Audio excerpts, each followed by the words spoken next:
अगर आईएएस बनने के लिए, आईपीएस बनने के लिए सैक्रिफाइस करना नहीं पड़ेगा, अगर उसके लिए आपको त्याग नहीं करना पड़ेगा, तो आज पूरे इंडिया में हर घर में आपको आईएएस आईपीएस मिल जाएंगे. So when you are entering into this game of UPSC or MPSC, make sure that you have to sacrifice anything which will take you to your goal. लेकिन प्रॉब्लम ये है कि हमें टेंशन होती है, यार दोस्त की एंगेजमेंट है, उसकी बर्थडे पार्टी है, उसकी शादी है, अटेंड नहीं करूंगा तो बोलेगा मैं तेरी शादी में नहीं आऊंगा, एंड ऑल. लेकिन बिलीव मी, जब आप आईएएस बन जाओगे, वो सामने से याद दिलाएगा, भाई इनविटेशन कार्ड नहीं भेजा तूने. समझ रहे हो? तो जो कुछ भी इसके लिए सेक्रीफाइस कर रहे हो, वो जब आप उस पोस्ट पे पहुंचोगे, सब कुछ वर्थ है, सब कुछ. ये जितने भी फोटोग्राफ्स लगे हैं, सर ने जैसे बताया कि जितने भी इंसान सक्सेसफुल हुए, अगर आप उसकी लाइफ स्टोरी देखेंगे तो कहीं ना कहीं एक मोमेंट आता है जहां पे वो इंसान की जो स्ट्रगल है वो पीक पे हो जाते हैं. वो इस मोमेंट पे आपको डिसाइड करना है कि आपको वहां से यू टर्न लेना है या आपको वहां से आगे निकलना है. इन सब लोगों ने डिसाइड किया कि उनको वहां से आगे निकलना है. एंड दैट इज द फंडा ऑफ लाइफ.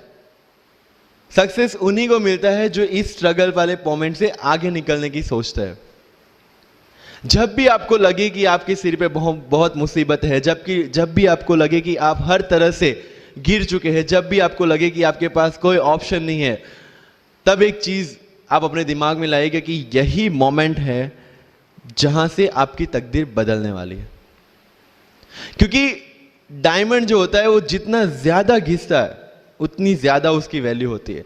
सोना जो होता है वो जितना ज्यादा तपता है उतनी उसकी वैल्यू होती है. अगर आप जिंदगी में तप रहे हैं, अगर आप जिंदगी में घिस रहे हैं, अगर आपको लग रहा है कि आप हर तरह से मुसीबतों में गिरे हुए हैं, तभी आपकी जो वैल्यू है वो बढ़ने वाली है. और यही मेरा एटीट्यूड रहा है. लोग बोलते हैं कि तुम्हारी फाइनेंशियल कंडीशन ठीक नहीं थी, पापा इलेक्ट्रिशियन थे, मम्मी हाउसवाइफ थी, डायमंड के कारखाने में काम करती थी, उसके बाद उन्होंने मैरिज में रोटियां बनाने का काम किया और उस तरह से मैं पढ़ा. लेकिन जब मुझे पूछा जाता है कि ऐसी कौन सी चीज है आपकी लाइफ में जो आप बदलना चाहते हो, एंड आई सेड नथिंग. क्योंकि अगर वो चीजें नहीं होती मेरी लाइफ में तो शायद आज आपके सामने में नहीं होता. तो अगर लाइफ में प्रॉब्लम्स है, अगर लाइफ में स्ट्रगल है, जैसे सर ने बताया struggle is a part of life, and I strongly believe in that. क्योंकि अगर हम दिल्ली में थे, मेरे दोस्त के साथ में निकला बाहर घूमने, तो बोलता है यार ऐसी लाइफ चाहिए, कोई मगजमारी नहीं, आराम से बैठते पूरे दिन एसी वाले कमरे में, बहुत सारे पैसे हैं और कोई टेंशन नहीं, ऐसी लाइफ चाहिए मुझे. मेरे पास ऑप्शन है. बोलता क्या? बोला देख सामने एटीएम का रूम दिख रहा है, एसी वाला कमरा है, बहुत सारे पैसे, कोई मगजमारी नहीं, जॉब ले ले. क्यों आईएएस आईपीएस में दिमाग खराब कर रहा है? अगर स्ट्रगल नहीं चाहिए तो you have to compromise with that life. जब भारत वर्ष का सपना चंद्रगुप्त ने देखा, चाणक्य ने देखा, और उस भारत वर्ष को बनाने के लिए जब ये संघर्ष जारी था, और तब राजा धनानंद की डॉटर दूरदराज से चंद्रगुप्त को प्यार हो जाता है, और जब चाणक्य उनको बोलते हैं कि नहीं तुम्हें उससे दूर रहना है, और तब चंद्रगुप्त बोलता है आचार्य कभी कभी सोचता हूं कि जिंदगी में या ये भारत के सम्राट बनने के लिए इतना त्याग, इतना बलिदान ना देना होता तो. और तब चाणक्य रिप्लाई करते हैं तो हर कोई भारत का सम्राट होता. This is the fundamental rule of life. UPSC सिर्फ आपका नॉलेज चेक नहीं करता. Make it very clear in your mind. जैसे सर ने बोला it's a game of wisdom. आपको पहले ऑफिसर बनना पड़ेगा यहां से. यूपीएससी का काम तो सिर्फ थप्पा लगाना है कि हाँ ये ऑफिसर बन गया. जितने भी आईएएस आईपीएस ऑफिसर्स को आप मिलोगे, you will realize this thing कि ऑफिसर वाली क्वालिटीज इसमें पहले से है. आप जब प्रिपरेशन स्टार्ट करते हैं तभी से समझ लीजिए कि आपकी आईएएस और आईपीएस की ट्रेनिंग भी स्टार्ट हो गई. बिकॉज जो क्वालिटीज आपको चाहिए as an officer, as a IAS, as an IPS, क्या क्वालिटीज चाहिए? फर्स्ट ऑफ ऑल कॉन्फिडेंस, कि जब आप उस सीट पे बैठते हैं आपके सामने कोई भी क्वेश्चन आएगा you will be able to handle the issue. ये कॉन्फिडेंस लेके आपको उस सीट पे बैठना है. यही कॉन्फिडेंस चाहिए when you start the preparation. Decision making, अगर हर एक टॉपिक पे आप हर एक कोई को पूछने जाते हैं भाई इसमें कौन सी बुक पढूं, इसमें क्या पढूं, इसमें क्या करूं, then you are not suitable for this exam.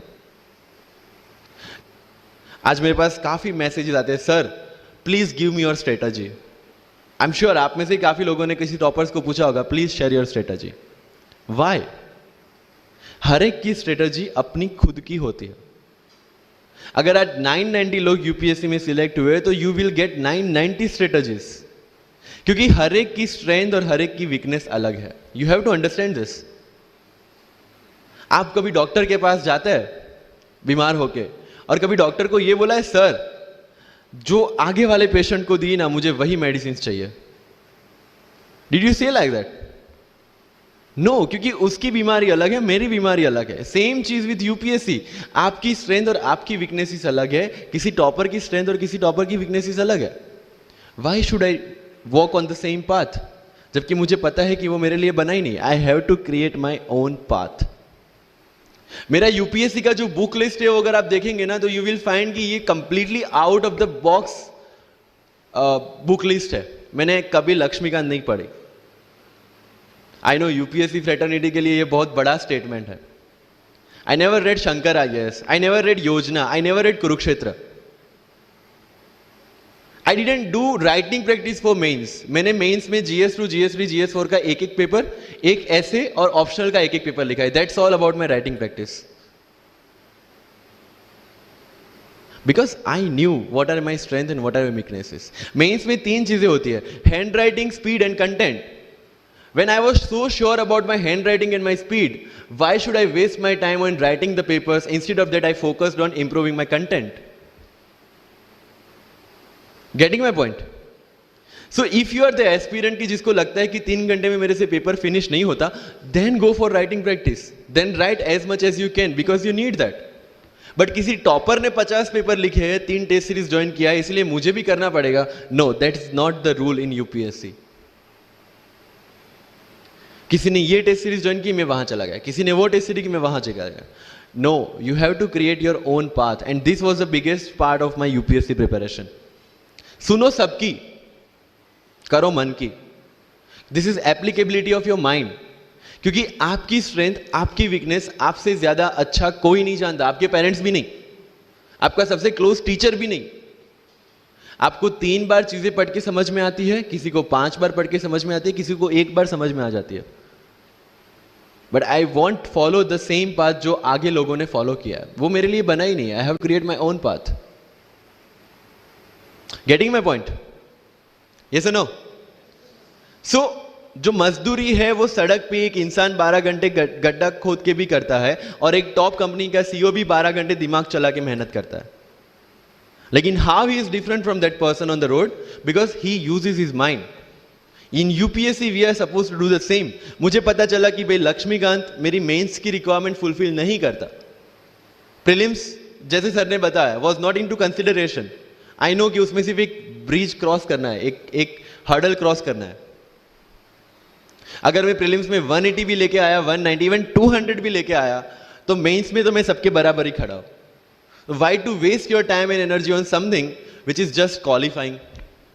Instead of that, put your focus and energy to something, mains and interview, कि जिसकी वजह से आपको सर्विस मिलना है। Good marks in mains ensure that you are in the list.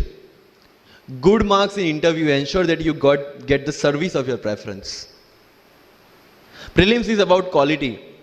Mains is about quantity. Prelims में always मेरा target एक ही था, जो भी टेस्ट में देता था, जो भी मैं सॉल्व करता था, I just need to cross 120, that's all. जितना सेफली मैं 120 क्रॉस कर लेता था, I put the paper aside, क्योंकि आज तक यूपीएससी का कट ऑफ कभी 120 से ऊपर गया नहीं और जाने वाला नहीं है। That was very clear in my mind. So minimum risk लेके मैक्सिमम आउटपुट लेना वो प्रीलिम्स का काम था। एंड उसके लिए आपको सिर्फ प्रैक्टिस ही चाहिए। As sir said, there is no separate preparation for prelims. What I did, January तक मेंस ओरिएंटेड प्रिपरेशन, February से I started test series. Vajiram में January से टेस्ट सीरीज स्टार्ट हो जाती है। I started test series, I started revising the things and then prelims आ गया, दे दिया, खत्म। So मेरा स्ट्रिक्टली एक ही चीज आपको कहना है कि अगर आपका प्रीलिम्स जून में है तो मिड ऑफ मई तक सारी टेस्ट सीरीज खत्म कीजिए। लास्ट 15 डेज में सिर्फ यूपीएससी के प्रीवियस ईयर के पेपर्स कीजिए, तो आपका जो माइंड सेट है वो यूपीएससी एंगल से सेट हो जाएगा। जो पर्सनालिटी टेस्ट लास्ट में यूपीएससी लेता है, इंटरव्यू नहीं है वो, we consider it as interrogation. Interview को इंट्रोगेशन लेके चलते हैं, वहां पे पूछताछ होगी नहीं। अगर यूपीएससी के इंटरव्यू में 10 में से 9 क्वेश्चन के आंसर भी आप सॉरी सर और sorry ma'am I don't know कह के देते हैं, उसका कोई इंपैक्ट नहीं पड़ता। इंपैक्ट पड़ता है वो 9 क्वेश्चन न आने का प्रेशर आप कैसे हैंडल करते हैं। आपके पसीने छूट जाते हैं या आप वही टेम्परामेंट के साथ इंटरव्यू कंटिन्यू करते हैं। मार्क्स उस चीज के, मार्क्स है आपकी सोच के। एक ऑफिसर के तौर पे जब आपको आईएएस या आईपीएस की सीट पे बिठाया जाएगा, how will you treat the citizens of this nation? What will be your attitude to each and every person who is going to come and meet you? These things are being tested during UPSC interview. और इस सारी journey में अगर सबसे important कोई चीज है तो that is your learning attitude, और not for UPSC, for life even.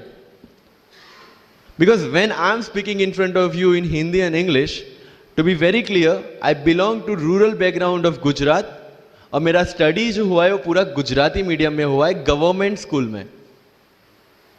12th तक का स्टडी मेरा गवर्नमेंट स्कूल में हुआ है, गुजराती बोर्ड में, गुजराती मीडियम में। And yet I can give my UPSC interview in English in Delhi and score such marks. Where did it come from? कहां से आता है ये? मुझे अभी भी याद है, मेरा college national institute of technology Surat था, जहां पे मेरे साथ जो पढ़ने वाले बच्चे थे वो सारे सीबीएसई आईसीएसई वाले थे, और मैं एज ए एलियन वहां पे पहुंचा था, क्योंकि तब मुझे पता चला कि मैकडी जैसा भी कुछ है और उसमें बर्गर जैसा भी कुछ मिलता है। That was my first exposure to any metro city. And जब मैं उनसे इंटरेक्शन करता था और इंग्लिश बोलने की ट्राई करता था, तो जैसे संजू मूवी में इंग्लिश दिखाया गया है गुजरातियों का, जो जीरो को जीरो बोलते हैं, उसी तरह I was also like that. Mother tongue influence आ जाता है, it's very obvious. So I use to speak notes and not notes, और डोर एंड नॉट डोर, और don't and not don't. So they used to make fun of me. Safin, it's not don't, it's don't. Okay, fine. I had 2 options. Either I stop speaking English with them or improve on that and go ahead. I decided the second option. When I started my preparation of civil services, जो English medium में करनी थी, वाजीराम में मैंने coaching किया, जहाँ पे पूरा इंग्लिश मीडियम में था, सारे सब्जेक्ट्स मेरे लिए नए थे। I started from the scratch. I started from the English medium NCERT of standard 5 and 6, Gujarati dictionary, Gujarati to English dictionary, and then I started my preparation. कभी कभी ऐसा होता था कि द हिंदू का पूरा एडिटोरियल पढ़ लिया और उसके बाद आई वाज लाइक कि मैंने क्या पढ़ा। ये होगा, सबके साथ होगा।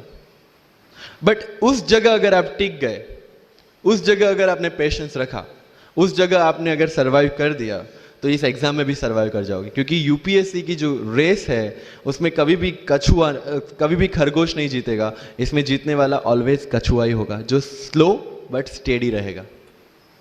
लग जाते हैं 5 साल भी लग जाते हैं, 7 साल भी लग जाते हैं, 9 साल भी लगे हैं लोगों को एग्जाम क्लियर करने के लिए। लेकिन बिलीव में जब रिजल्ट आएगा ना, तो वो सारा सेक्रीफाइस आपको वर्थ लगेगा। आप पढ़िए लोगों के इंटरव्यूज। मैंने क्या किया कॉलेज के 4 साल में, I went through each and every interview of UPSC toppers on YouTube. Ira Singhal से लेकर टीना डाबी मैम तक सबकी इंटरव्यूज मैंने देखे। For what? Just to know कि उन्होंने ऐसी कौन सी गलतियां की थी जिससे इनको इतना टाइम लग गया, और मुझे कौन सी गलतियां रिपीट नहीं करनी है। क्योंकि चाणक्य ने कहा है कि दूसरों के एक्सपीरियंस से जो सीखते हैं ना, वो जल्दी आगे आ जाता है। क्योंकि खुद सब कुछ अनुभव करके सीखने के लिए जिंदगी काफी छोटी है। I did the same. 4 साल में हर एक टॉपर का इंटरव्यू देख लिया, चीजें समझ ली कि ऐसी कौन सी चीजें जो इन सब ने की है, और ऐसी कौन सी चीजें हैं जो गलतियां हैं जो इन्होंने की और जो मुझे रिपीट नहीं करनी है। सो जब युद्ध के मैदान में हम उतरते हैं, इस चक्रव्यूह में उतरते हैं, तो अभिमन्यु की तरह नहीं, अर्जुन की प्रिपरेशन के साथ उतरना है कि हमें पता होना चाहिए कि इससे बाहर कैसे निकले। I did the same. College के 4 साल इंटरव्यूज देखे, ब्लॉग्स पढ़े, समझा कि इसमें कॉमन मिनिमम क्या है। वो जो कहानी अगर आपने सुनी हो कि शार्पनिंग द एक्स, रोज अगर आप पेड़ काटने के लिए जाते हैं तो you have to sharpen your x.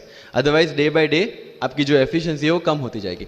4 years in my college I sharpen my x, जिससे 1 साल में मुझे कहीं पे रुकना ना पड़े। This was the strategy.